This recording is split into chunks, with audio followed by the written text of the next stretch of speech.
আরও গাছের হচ্ছে সবুজ যে গ্লেস, সেই গ্লেসটা দেয়। এই কারণে আমরা চেষ্টা করব যে মাঝে মাঝে আমরা জৈব সার ব্যবহার করার জন্য।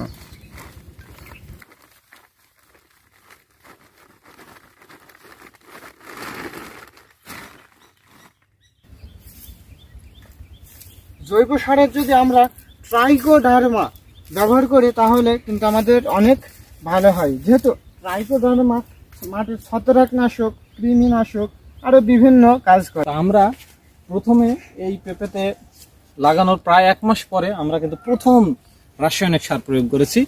এর কিছুদিন পরে আমরা কিন্তু দস্তা বা অনুখাদ্য জাতীয় সার প্রয়োগ করেছি এবং সর্বশেষ এখন আমরা জৈব সার বা ভার্মি কম্পোস্ট, কেঁচো সার এই জাতীয় আমরা সার এখন কিন্তু প্রয়োগ করব। বন্ধুরা, এইভাবে যদি আমরা পর্যায়ক্রমে পরিচর্যা নিতে থাকি তাহলে কিন্তু আমাদের বাগান অত্যন্ত সুন্দর হবে।